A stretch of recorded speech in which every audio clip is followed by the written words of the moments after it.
ang title po nito ay Defining. Yan. Defining your purposes. Defining your purposes. Sa Tagalog, ang sabi po rito, ito po yung pagtukoy sa iyong mga layunin. Pagtukoy.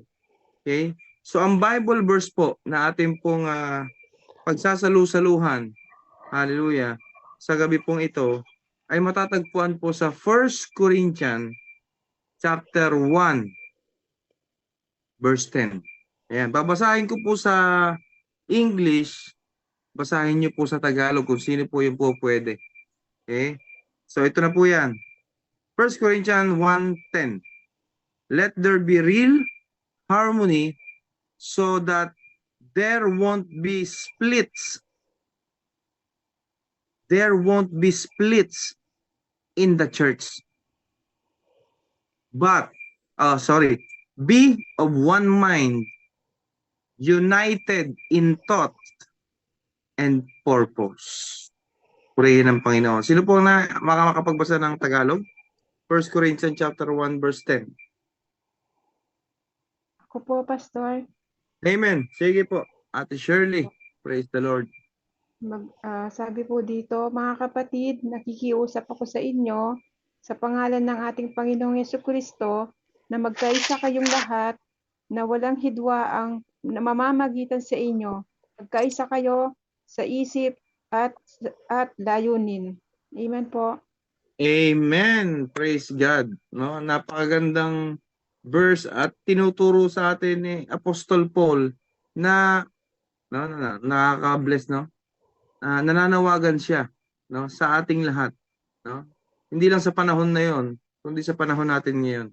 Na sa inyo, sa ngalan ng ating Panginoong Jesucristo, magkaisa daw po tayo sa pananalita. Isipat layunin upang mawala sa inyo ang sabi sa ibang salin, sa ibang tawag dito. Yun nga po, sa ibang salin ay mawala sa inyo ang pagkakabaha-bahagi. O yung sabi kanina ay mga hidwaan, no? At yun ang nais na ipaalala at i-remind sa atin muli ni Apostol Pablo, no, sa book of 1 Corinthians. So tayo po yung papatuloy at hindi naman po kahabaan ito, ano, mga kapatid. At purihin ng Panginoon. So sabi rito ni Pastor Rick Warren, while I was a seminar student in Texas, no? Nag-seminar po siya sa Texas. I once agreed to help some leaders of a large church evaluate their total church program, no? Dahil po sa malasakit ni Pastor Rick Warren, mga kapatid, no, nang siya ay nag-seminar, ang puso niya bilang isang pastor ay talagang nandoon na yung mga leaders ng mga malalaking church, no, ay gusto niyang evaluate at gusto niyang turuan, no, sa mga programa ng Panginoon. Amen? Marami pong tinuturo. Maraming mga napag-aaralan, no, sa mga panambahan, mga programa para sa Panginoon. So the church had been strong para daw po maging matatag, maging malakas at hindi babagsak, no? Anuman ang maging problema ng isang church. Okay? So sabi rito, the church has been a strong, vibrant. Pag sinabing vibrant sa Tagalog, mga kapatid, masigla. Hindi yung sumasamba na napakalata. Hindi yung sumasamba na lalamya-lamya. Okay? Yan sabi ni Pastor Rick Warren, vibrant. Vibrant witness for Christ in the past. Okay? And it had historic reputation. So I was a little intimidated as I drive. Nagdadrive kasi siya nung time na to, no? Up to the massive red brick structure for my first experience at church consulting, the hall to the conference room was filled with the portraits. Ano ba yung mga four traits? Ito po yung mga litrato, no? Nakita niya sa hall, no? Sa conference room, napakaraming litrato, no? Ng mga men, no? Who had pastored, mga pastor, no?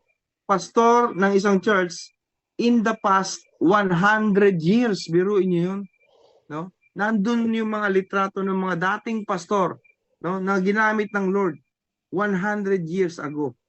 So this was a church with a history, no?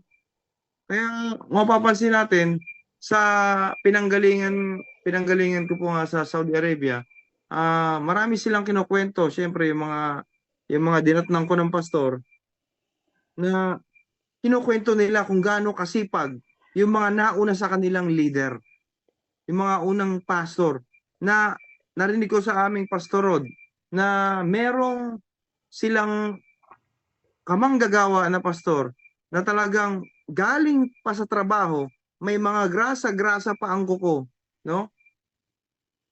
Hindi na kailangang paalalahanan, hindi na kailangang sabihan pa, no? Nasa puso niya na. At ang maganda pa noon, talagang nandoon yung puso niya, siya pa nagluluto, no? Galing pa, hindi alintana ang pagod.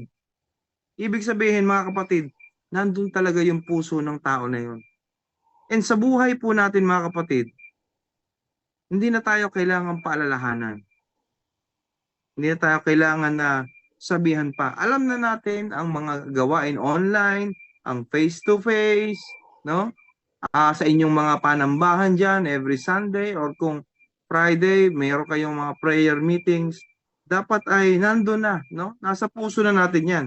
So, sabi rito, as we sat down, no, nung nakaupo siya, for our first meeting, sinabi niya sa isang grupo ng mga leaders, no, na nagga-gathered, how do you feel about your church? Ano ba yung pakiramdam nyo? No? Ano ba yung nararamdaman nyo sa inyong sambahan? No? Sa templo, no? Most of the comments express a quiet sense of satisfaction. Tahimik sila, no? Tahimik. Talagang okay lang, parang ganon, no? Okay lang po naman sa church namin. Meeting sila, no? Gagather sila ni Pastor Rick Warren. So, one man summed it up by saying, we have a sound church. We have a sound church. Sabi rito, but as I probe deeper, I discover that the church was sound asleep. Sabi nung isa, we have a sound church. Maganda ang tono ng church namin. Maganda ang harmony ng church namin. No? Pero ang totoo, yun pala, sound asleep. May mga tamad. No? May mga lalamya-lamya. So while the church was theologically sound, nothing of spiritual significance was taking place there.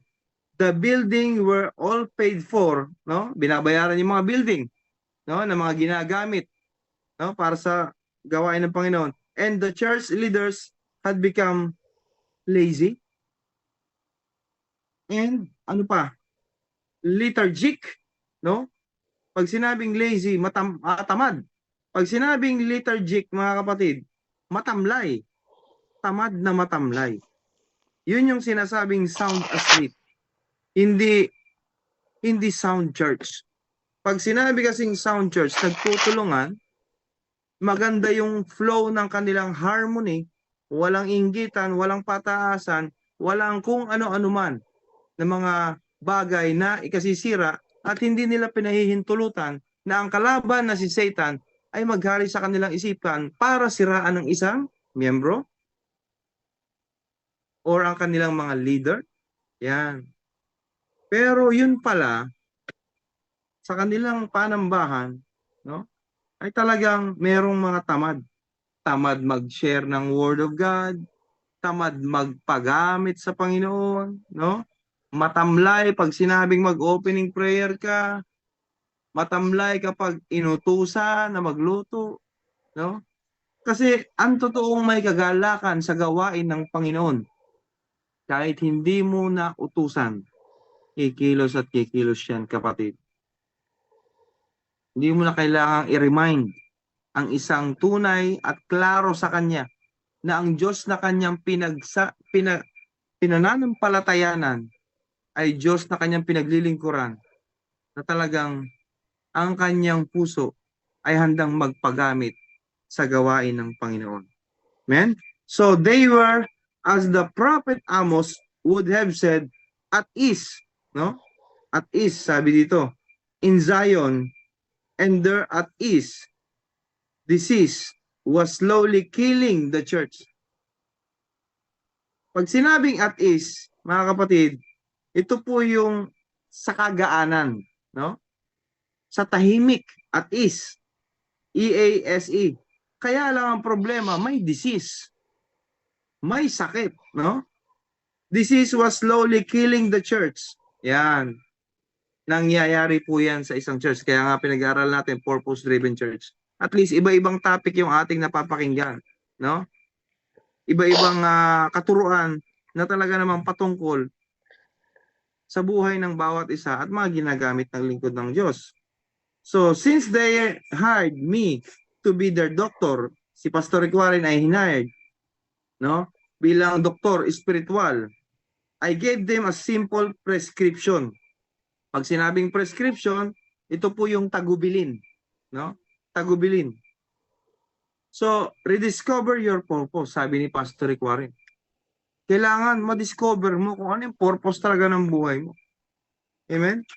So, sabi rito, sa ating po pinag-aaralan, leading your church to define its purpose. Turuan mo yung mga miyembro mo, no? Kasi ang church ay ang bawat isa, ang templo na nananahan sa atin, ang Panginoong Diyos. Hindi yung building, ano? Para sa kaunawaan ng bawat isa. Kasi nung nag-pandemic, maraming church building ang hindi naman dinadaluhan. Pero nagpapatuloy ang gawain ng Panginoon. Tingnan mo, hanggang ngayon may Zoom. Hanggang ngayon, nagpapatuloy pa rin tayo dahil sa biyaya ng Diyos. Amen? Kaya yung mga OFW naaabot, even yung mga nasa Pilipinas. So yun ang kagandahan. At dapat maunawaan talaga ng iba na ang church ay hindi po building. We are the temple of God. Now, sabi rito, leading your church to define its purpose. Sa Tagalog, pamunuan ng iyong simbahan upang tukuyin. Tukuyin daw po ang layunin. Okay? Kaya marami na nakakalungkot, ano? Minsan naadalo sa youth camp, yung pala para makita lang yung crush. Minsan naman, no? Iba yung motibo. Dumadalo para makita yung kanyang gustong ligawan.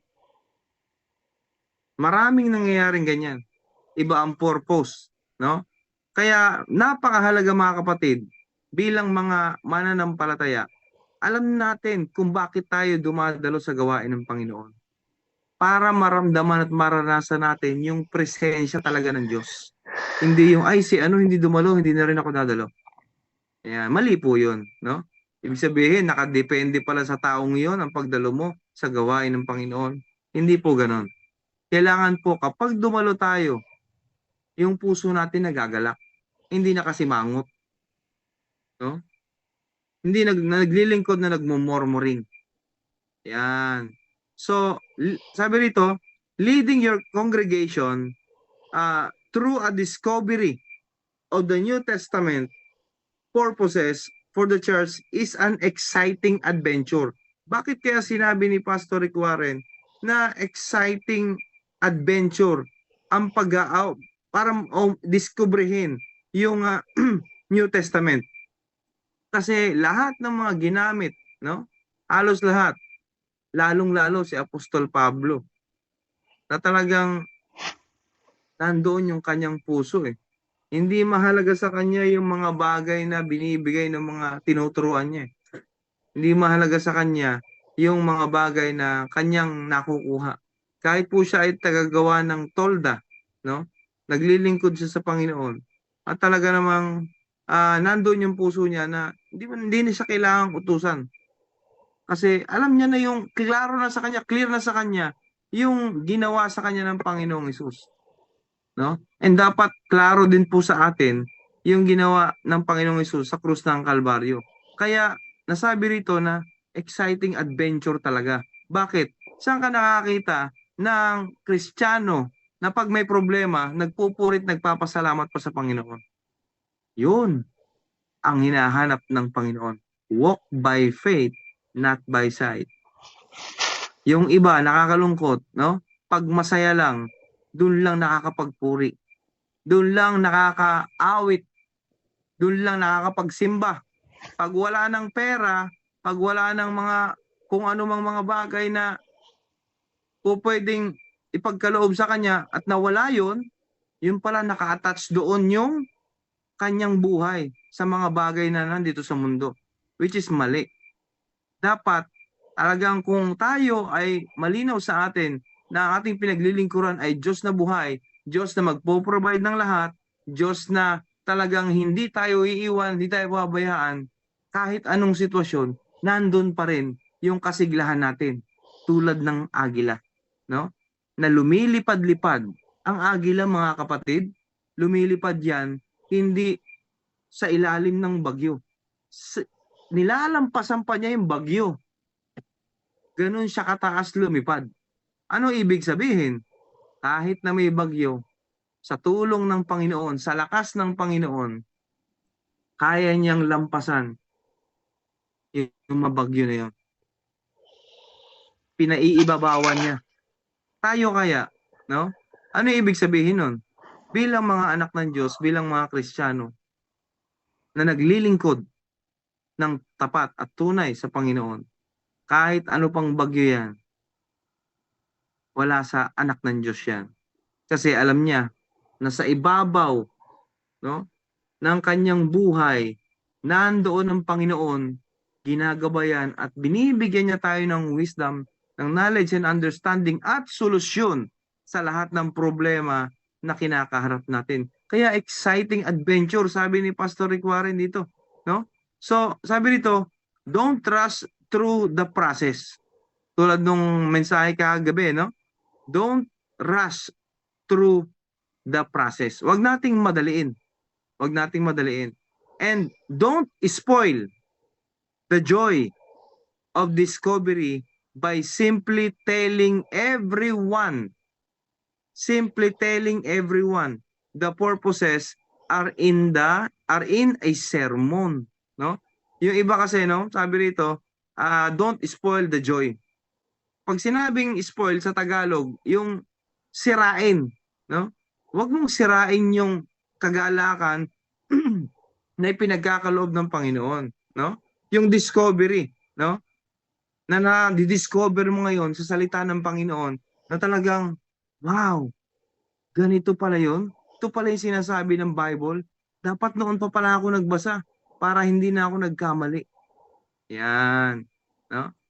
Dapat pala, matagal ko nung inaaya ako ng kaibigan ko na mag-church, dapat pala matagal na akong sumama sa Christian, no?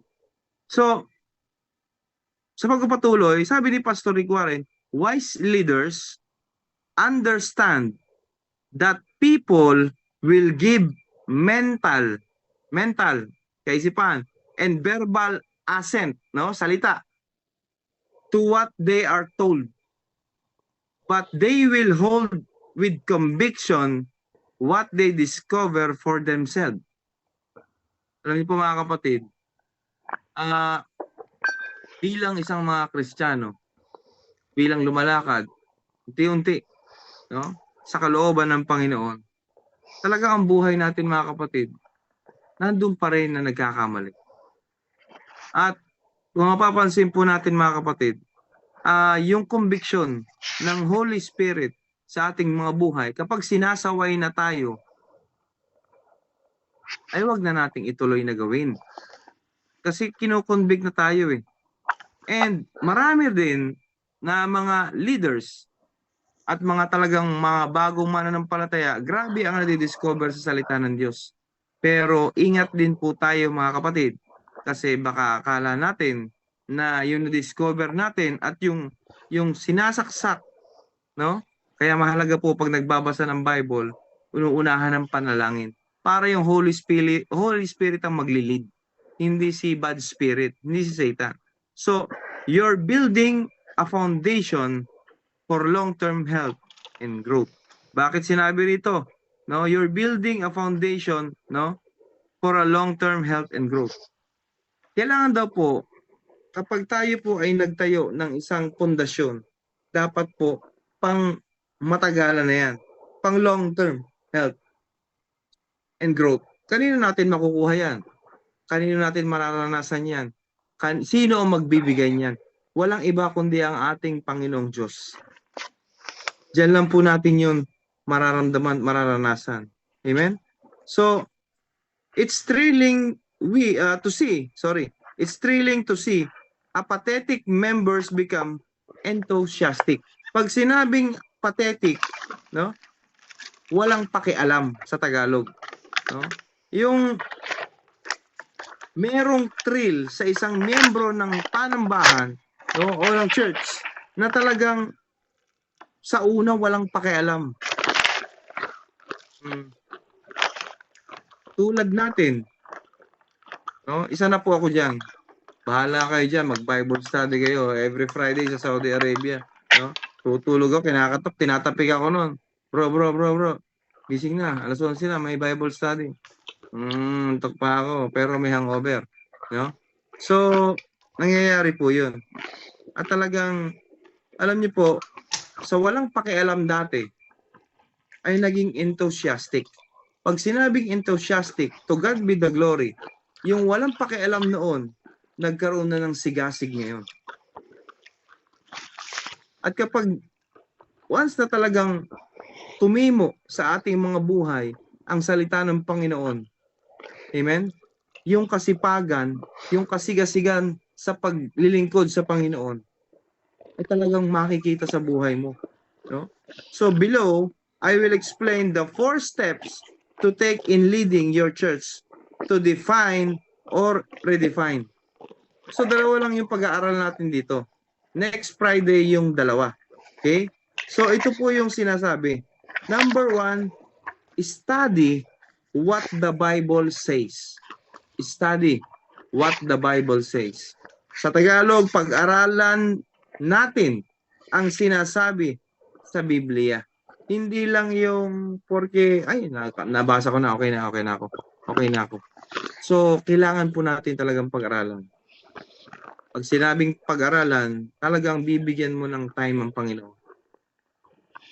Hindi yung kung kailan lang tayo may tira-tirang oras, doon lang natin uupuan, no, ang Bible. Actually, mga kapatid, no, lalo ang madalas na humaharang diyan o pumipigil sa mga pagbabasa ng salita ng Panginoon. Unang-una, problema sa kahirapan, problema sa mga bagay na talagang pinagpupukusan ng tao, lalo kung matinding problema yan sa kung ano man, no, na kanyang nararanasan sa buhay. Pero kung malinaw sa isang born-again Christian na ang kanyang pinaglilingkuran na Diyos ay buhay, kahit ano pa ang sitwasyon, bibigyan niya at uupuan niya ang salita ng Panginoon at nanamnamin niya at talagang aaralin niya, no, sa tulong ng banal na espiritu, no, ang salita ng Panginoon para manamnam. Alam niyo po, kapag nagme-meditate po ang isang manggagawa ng Panginoon at talagang lalo kung mga bago na rin, no, mga tumanggap sa Panginoon, talagang sabik na sabik yan, nag-aalab sa pagbabasa ng salita ng Panginoon. Maraming tanong yan, yung mga, lalo mga bago, maiinit, no? Talagang napakaraming tanong yan. Talagang, paano to, ganito, ganyan? Bawal kumain ng dinuguan, ganito, ganyan. Ayan, maraming tanong yan, no? So, dito po nakikita mga kapatid, na talagang, kapag ang salita ng Panginoon ay talagang pinag-aralan, sinapuso at sinabuhay, makikita po talaga sa ating mga kilos at mga ugali at pananalita. So sabi ni Pastor Rick Warren, study what the Bible says. Begin by involving your congregation in a study of the biblical passage on the church. Prior to starting Saddleback Church, I took 6 months to do an extensive, pag sinabing extensive, personal Bible study on the church using the methods described in the book. Pag sinabing mga kapatid, extensive, ito yung malawak, no? At sabi rito, personal Bible study in the church. Ibig sabihin, nandoon na pagkatapos ng gawain, meron pa silang pag-aaral about sa Bible, no? Ito po ang aming bunso ay talagang doon na natutulog sa aming Minister Rainier at talagang halos grabe yung isa-isa silang nagkukwento about sa mga Bible character. And purihin ng Diyos at nabibless po kami dahil ang kanyang mga inaawit talagang mga purihin ng Diyos, mga worship song, no? And sabi ko sa kanya, nandyan ang kalaban. Lagi nandyan yan. Pero huwag ka magpapatalo. Tulad ngayon, high school na ang aming bunso, no? At talagang nandyan ang hatak ng mga kalaban. Pero praise God, at siya'y nataniman ng salita ng Panginoon. Nakakapag-testimony na nga sa pulpito eh. Ito po yung aawit mamaya, no? Si Steve Sapitan. To God be the glory sa kanyang buhay. Now, sa pagpapatuloy, hallelujah, sabi rito,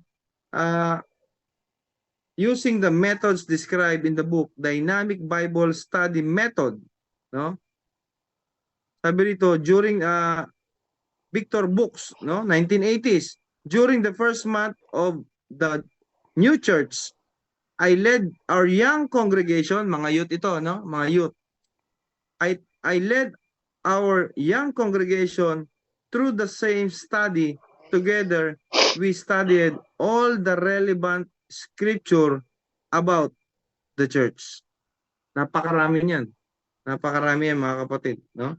At hindi ko po maisa-isa ito. Pipicturean ko na lang, isisend ko sa Glory to God, ano? At sa mga iba pa nating GC. Napakaraming Bible verse, no? Na nakasulat dito.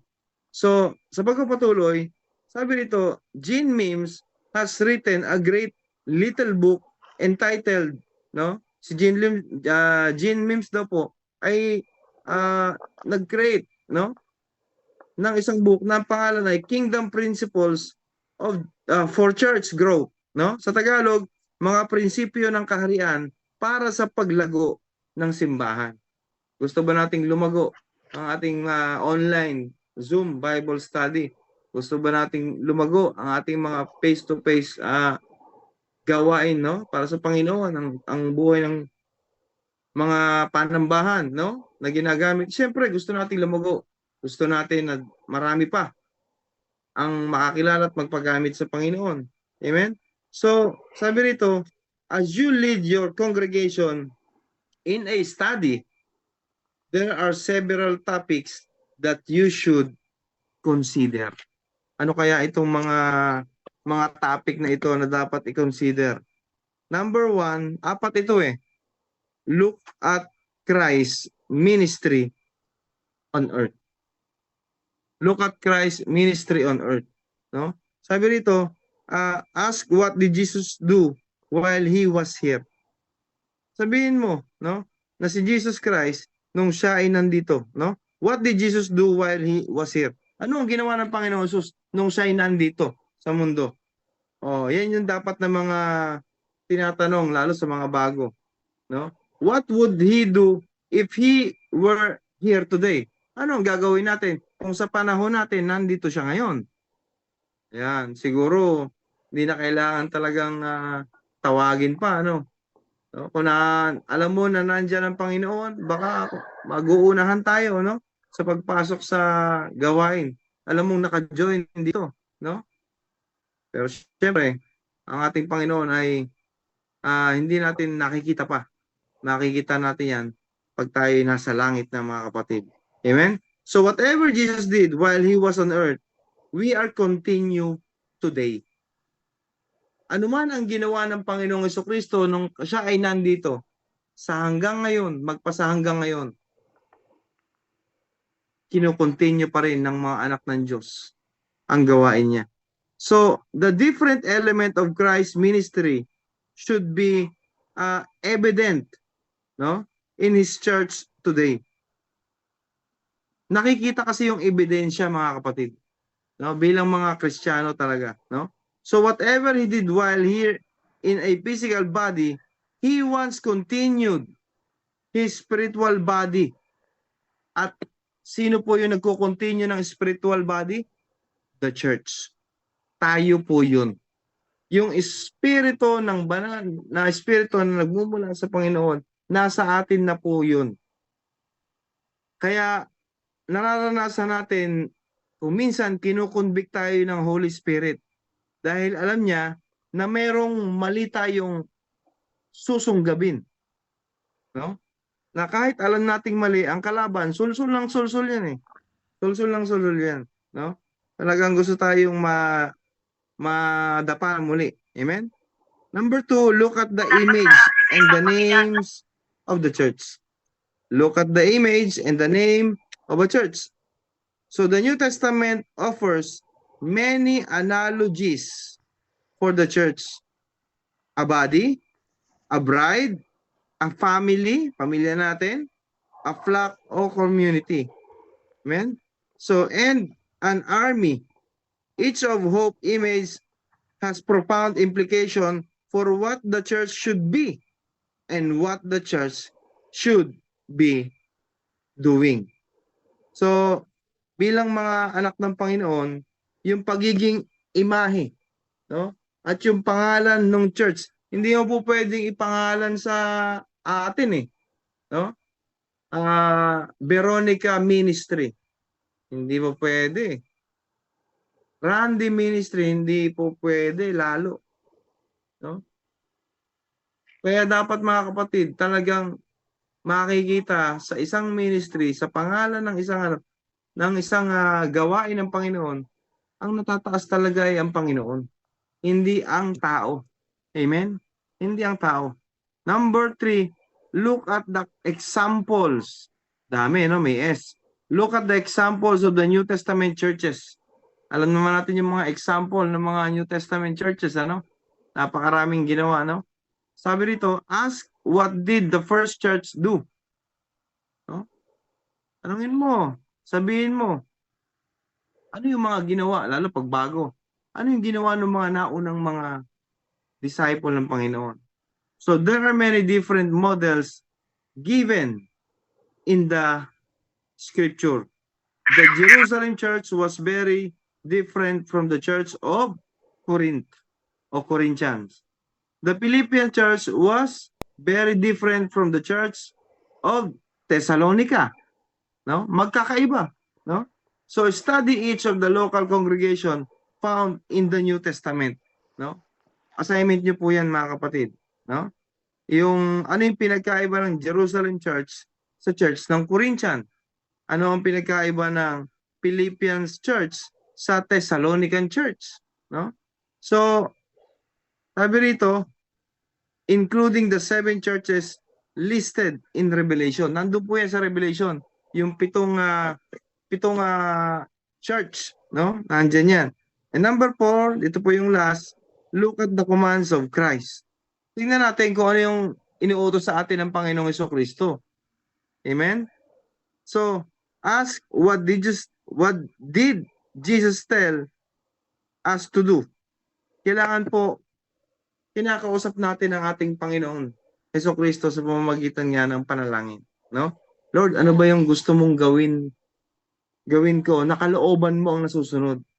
Hindi na yung ako natulad ng dati. Amen? So dapat ganun po, no? Nakikipag-usap tayo sa Panginoon kung ano yung kanyang command. In Matthew 16:18, Jesus said, I will build my church. I will build my church. Itatayo niya, no? Ang templo. So, he obviously has a specific purpose in mind, no? It isn't our job to do or to create the purposes of the church, but to discover them. Okay, ulitin ko po. It isn't our job to create the purposes of the church, but to discover them. But to discover them. Walang question mark, no? Sabi rito, mga kapatid, trabaho ba natin na mag-create, no? Ng purpose ng mga para sa templo ng Panginoon sa atin sa mga church, no? Mga kapatid, marami po ang ganyan nangyayari, ano? At nakakalungkot hindi na ang Lord ang nasusunod, kundi yung leader na o yung parang ang nangyayari kasi mga kapatid ay talagang namamanipula. Ayan, namamanipula. At talagang kapag ang isang mananampalataya, ang sinabing mananampalataya, nagbabasa talaga yan para hindi maligaw. Kasi kailangan po talaga nandun yung pagre-read natin ng Bible para hindi nga tayo maligaw. Meron pa tayong pandepensa. Baka mamaya hindi na ang Lord ang naitataas. So, sabi rito, remember, it Christ Church, not our church. Church ito ng Panginoon. Itong templo na ito. Hindi atin. Hindi kahit sino. So, Jesus founded the church. Died for the church. Ayan. Sent His Spirit to the church. Lahat yan puro sa Panginoong Hesus. Namatay siya para sa atin, no? At nagpadala siya ng Espiritu, ng Holy Spirit para sa atin, and will someday return for the church. For His church. Ayan, sorry. Para pagdating ng panahon na kinuha na, babalik sa Panginoong Diyos, no? Yung Espiritu na yan. And the owner of the church, He has already established the purposes, and they're not negotiable. Hindi yung katulad ng ay maglilingkod ako kasi alam ko ibibigay ng Panginoon yung aking mga kahilingan, no? So ibig sabihin, maglilingkod ka lang dahil meron ka palang ninanais na makuha. Ayun. So mali 'yon. Kailangan po mga kapatid, maglilingkod tayo, anuman ang mangyari, ibigay man ng Panginoon o hindi, mabuti pa rin 'yon. Patuloy pa rin ang paglilingkod. 'Yun yung tama. Amen? So, our duty is to understand the purposes Christ has the church and to implement them. So, while the programs must change in every generation, kasi sa panahon natin ngayon, nag-iiba-iba na talaga eh. Nag-iiba-iba na yung generation ngayon, no? So, the purposes never change. Nag-iiba man yung generation, hindi man katulad noon, no? Yung mga awitin sa panahon ngayon para sa Panginoon. At least, ang importante mga kapatid, yung salita pa rin ng Diyos ang dapat na mataas. So, while the programs must be changed in every generation, the purposes never change. We may be innovative. Ayan. Innovative with the style. Pag sinabing innovative, yung makabago. Na-adapt ng panahon natin ngayon, no? So, innovative with the style of ministry. But we must never alter the substance of it. Hindi natin po pwede, pag sinabing substance, hindi natin po pwedeng baguhin, no? Yung sangkap ng Panginoong Jesucristo na tinuro po sa una sa mga tao noong panahon niya at mga disciple. Ganon sa panahon din natin. Hindi po pwedeng mabago ang salita ng Panginoon. Bagamat iba't ibang bersyon ang Bible, no? Pero ingat din, may mga bawas din yan yung iba, no? Yung iba naman may dagdag. Ingat pa rin talaga. Sabi ng isang kapatid sa Saudi, paano yun? Ang daming, isa lang naman ang Bible, bakit ang gulo-gulo? Bakit ang daming relihiyon? No? Bakit ang pinapatungkulan? Ito, iba yung salita. pero pares lang naman ang Bible verse ng chapter, no? Lalo pag mga bago, ano, pag magtuturo kayo mga kapatid, ano, maraming katanungan lalo pag mga bago eh. So, napakagandang ipaliwanag sa kanila na ang Bible ay talagang may iba't ibang mga bersyon para mas lalong maunawaan ng mga nagbabasa, lalo yung mga baguhan sa Panginoon. Pero mga kapatid, lagi niyo sasabihin, no? To God be the glory, na isa lang ang pinapatungkulan nun. Isa lang ang pinapatungkulan nun, no? Gayon na lamang ang pag-ibig ng Diyos sa libutan, ibigay niya ang kanyang bugtong na anak, no? Meron kasing malalalim talaga na Tagalog, pero isa lang din ang pinupunto ng Panginoon. Amen? So, purihin ng Diyos, and yun lamang po. And sabi rito, look for the answer for question. May 4 na question kasi rito eh, dito sa pangalawa. So, as you review the Bible says about the church, watch for the answers to the question below. As you formulate your answer, focus both the nature and the task. Dapat pala kapag nagbabasa tayo ng Bible, ang dapat na pinagpopokusan natin ay yung nature, yung task, bakit pinapagawa ito, no? Anong nature nito? Ayan. So, ito po yung 4 na question. Why does the church exist? Bakit daw ang templo o ang church ay nagpapatuloy o umiiral o nananatili? Number 2 question, what are we to be as a church? Who and what are we? No? Sino daw tayo? No? Number 3, what are we to do as a church? Ano ang dapat natin gawin bilang isang pinananahanan, no, ng Espiritu ng Diyos? What does God want done in the world? Ano ba yung natapos na, no, ng Diyos, na pagtagumpayan na ng Diyos? Alam natin yan sa krus ng Kalbaryo. Amen? Nandiyan na yung ano. Number 4, how are we to do it? Paano natin ito gagawin? Yan. How are we to do it? Paano natin ito gagawin? So, yun lamang po. And purihin ng Panginoon, ipopost ko po ito sa group natin, no? Itong mga question na ito. So, ito po yung topic, defining your purposes. Colossians chapter 1, verse 10. Hallelujah. Tayo po ay magpasalamat. Hallelujah. Panginoong Diyos na makapangyarihan sa lahat, salamat po Panginoon at patuloy mong itinuro sa amin yung purposes ng aming buhay at yung definition kung bakit kami naglilingkod.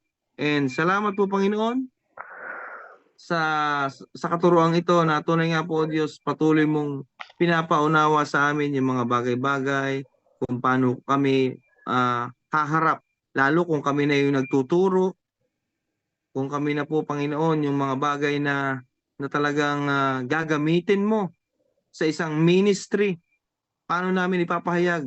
And the answer is, salamat o Diyos, kailangan magbasa kami ng Biblia at unawain. Dahil tulad ng isang sinabi na hindi ka makapagbibigay ng piso kung wala kang piso. Hindi ka makakapag-share ng Word of God kung hindi po tayo nagbabasa ng Word of God, ng salita ng Panginoon. Amen? So, purihin ang Panginoon. Salamat ng maraming Holy Spirit, Diyos Ama, Diyos Anak at Banal na Espiritu. Salamat po sa katuruang ito at dalangin ko po o Diyos na patuloy na magrema sa aming mga buhay ang aming pong napag-aralan at patuloy Panginoon na ikaw lamang ang tunay naming maitaas, hindi po ang aming sarili.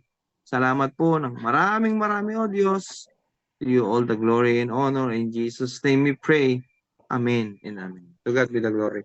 Salamat po. Amen. Praise the Lord. Salamat po, Pastor. Glory to God, no? Ang linaw po, di ba? Katulad yung sinasabi ko kagabi, no po, kung tatandaan ninyo. Ang Diyos ang nag-build, hindi tayo. I will build, sabi niya, my church, di ba? Kahit yung relation, no po, siya ang nag-ano doon. Siya po talaga. Kaya nga, maganda po na naiintindihan talaga natin yung ating pinakikinggan. Kasi feeling natin, no, kapag lumalapit tayo or nagbabasa tayo, tayo yung nagbibuild ng relation sa Lord. Hindi. Mali po yung kaunawaan natin, no? Dinodraw natin yung self natin closer to God, 'di ba? To know Him better. Amen? Hindi tayo ang nagbi-build. Katulad ng sabi niya sa Colossus po, yung pinag-aralan natin ngayon. Amen? Sabi niya dito, di ba? Sabi niya po, para malinaw lang. Kasi minsan lagi ko naririnig, i-build ninyo. Sabi lagi, build ninyo relation. Wala po. Walang kahit sinong gawa, kahit sinong salita ang makapag-build ng relasyon sa Diyos. From the beginning, makasalanan ka pa lang, minahal ka na ng Diyos, ang Diyos ang namili sa'yo, ang Diyos ang tumawag sa'yo, anong binilt mo? Wala. 'Di ba? Ang Diyos po sa simula, from the beginning is God. 'Di ba? Sabi parang. Tapos, sa simula pa lang si God na. So, wala po tayong binilt. Amen? Tayo ay nilalapit lang natin sarili natin sa pamamagitan to know Him better. Katulad ng sabi dito sa pinag-aralan natin, Colossians 1:10, sabi po, sa gayon, makakapamuhay na kayo ng karapat-dapat at kalugod-lugod sa Panginoon, sasagana sa lahat ng uri ng mabubuting gawa at lalawak ang inyong pagkilala sa Diyos. Uulitin ko po, at lalawak ang inyong pagkilala sa Diyos. Ano daw po sabi? Sasagana tayo sa lahat ng mabubuting gawa at lalawak ang inyong pagkilala sa Diyos. Yun lang po yung ginagawa natin. Ang kilalanin siya ng mas malalim at mailapit natin ang sarili natin. At saan po galing ang mabubuting gawa? Di ba po? Sa Diyos din, hindi sa'yo. Amen? So, wala tayong binibuild. Ang Lord po ang nagbibuild ng church niya sa pamamagitan mo. Amen? You are just representative. Represent ka lang kung saan kang bansa naroon. Amen? Purihin ng Lord sa mensahe ngayong gabi. I hope and I pray po na mas lumalim pa ang pagkaunawa ng bawat isa. Ano po? Kaya yung mga pinag-aralan natin, tumimo po sa ating mga puso at isip. Amen? For God's glory. For God's glory. Salamat po muli, Pastor Randy.